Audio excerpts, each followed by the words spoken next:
Olá, seja muito bem-vindo a mais um vídeo. Meu nome é Lucas e hoje eu vim trazer para você mais um vídeo importante. Como saber se eu sou um viciado independente? Mas antes da gente continuar, tem dois avisos muito importantes que eu preciso te dar nesse momento e eu preciso da sua total atenção. Primeiro aviso: esse vídeo não tem o intuito de te dar um diagnóstico. Parece que você tem de fato um vício ou uma dependência? Busque ajuda profissional.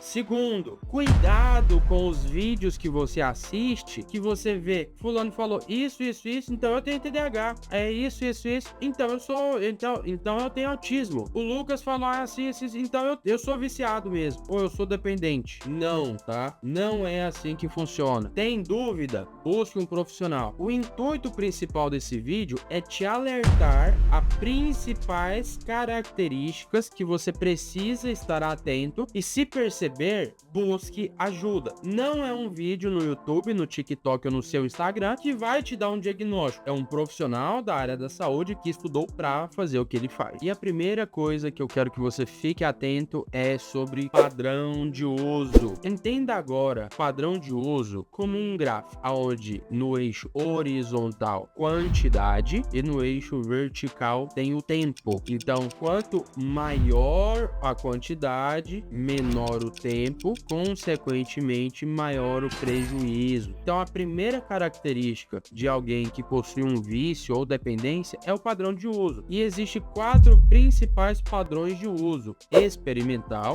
recreativo, moderado e abusivo. Considere também padrão de uso como padrão de jogo. Experimental: aquela pessoa que fumou maconha uma vez na vida e nunca mais, usou uma substância uma vez na vida e nunca mais, jogou uma vez na vida para ver de qual que é e nunca mais. Ou seja, aquela pessoa que teve a experiência, experimentou. Padrão experimental de uso. Padrão esse que arrisco a dizer que todos nós, enquanto seres humanos, alguma vez passaremos com uma substância ou com outra. Segundo padrão recreativo. A frequência diminui um pouco de uma vez na vida, uma vez a cada 3 meses, uma vez a cada 2, uma vez a cada 1 mês, uma vez por mês, vai. A quantidade, da substância em questão, ou mesmo da aposta, a quantidade se permanece baixa e não existe a presença de prejuízo. Se existe algum prejuízo, mesmo que tão espaçado, Lucas, eu uso a cada 3 meses, mas tem prejuízo, o padrão não é mais experimental. Lucas, mas eu uso a cada 3 meses e tenho prejuízo. O padrão não é mais recreativo. Se tem prejuízo, o padrão não é recreativo. O padrão recreativo, naturalmente, como o próprio nome diz, é de recrear, de divertir. Então, se existe algum tipo de prejuízo, não é recreativo. Lucas, mas qualquer quantidade de qualquer substância vai ter um prejuízo. Sim, gente, vai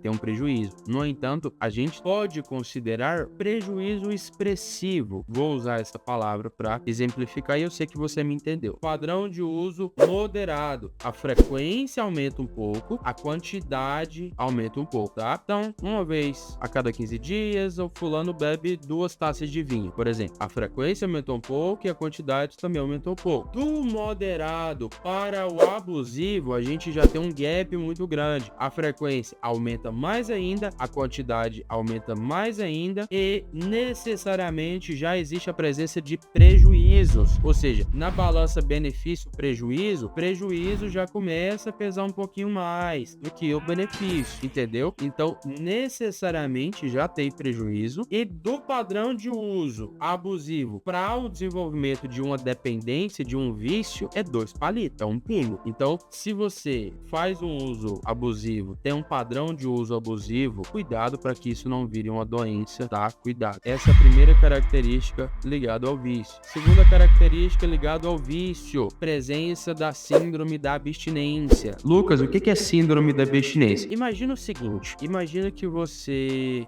vai viajar, uma viagem marcada pro Nordeste. você vai conhecer Maceió. Inclusive, fica a recomendação, muito bom. Você vai conhecer Maceió. Essa viagem é daqui uma semana. Você naturalmente tá um pouco ansioso, um pouco ansiosa. Essa ansiedade vai aumentando com o passar do tempo até fazer com que você de fato viaje. A síndrome da abstinência é mais ou menos isso. É uma alteração muito grande, uma fissura, uma irritabilidade, emoções muito fortes, até que você de fato vá de novo ao uso ou ao comportamento em si. Então a presença da síndrome da abstinência é uma das características de pessoas com vício ou dependência. É aquele momento onde você está sem usar, sem jogar, sem cheirar, sem fumar e bate um desespero muito grande de eu preciso, de eu tô com vontade. E isso é a síndrome da abstinência. Essa ansiedade, essa palpitação, irritabilidade, oscilação no humor, aumento ou perca do apetite drasticamente. Tudo isso são características da síndrome da abstinência. Se você percebe características de um padrão abusivo ou mesmo para além de um padrão abusivo, busque ajuda? Não demore. E a terceira característica marcante também, que para mim inclusive, diga-se de passagem, é a mais triste, é o estreitamento de repertório. Imagina que o indivíduo passa a viver em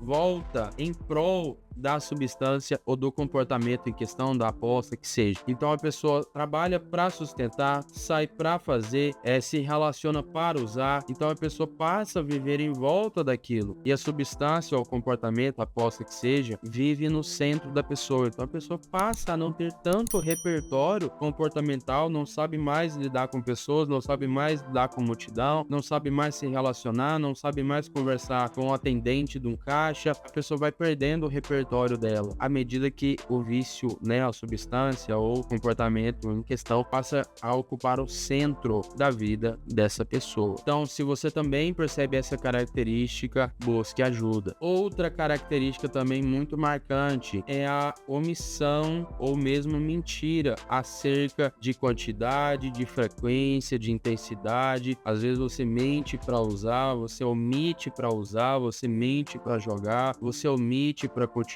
usando. Essa também é outra característica muito marcante. Se você também percebe isso, busque ajuda. Lembrando, pessoal, já falei em outros vídeos, um vício ou uma dependência química é uma doença crônica, precisa ser diagnosticada por um profissional. Não é esse vídeo e essas 4 coisas, essas 4 características que eu falei para você que vai te dar esse diagnóstico, tá? O diagnóstico, ele requer vários fatores. Ele requer também identificação de manutenção de comportamentos, identificação de crenças ligadas ao uso e ao abuso. Percebe essas características e não buscou ajuda, você tá num caminho muito perigoso. Cuidado, ok? Cuidado. Então, chegou até aqui ao final, se identificou com uma, 2 ou todas as características, busque ajuda urgente. Não espere, busque ajuda urgente, ok? Encaminhe esse vídeo para alguém que não tem certeza ainda, tem prejuízo, mas não sabe. Manda esse vídeo para alguém que precisa. Quero aqui agradecer a você que faz parte dessa jornada, que está aqui me assistindo, me acompanhando. Se não é inscrito, te convido a se inscrever. Não vai te custar nada, nem 5 segundos, para você clicar aqui embaixo no botão de se inscrever, deixar o seu like, deixa sua pergunta nos comentários, sua dúvida, sua colocação e nos vemos no próximo vídeo. Um abraço.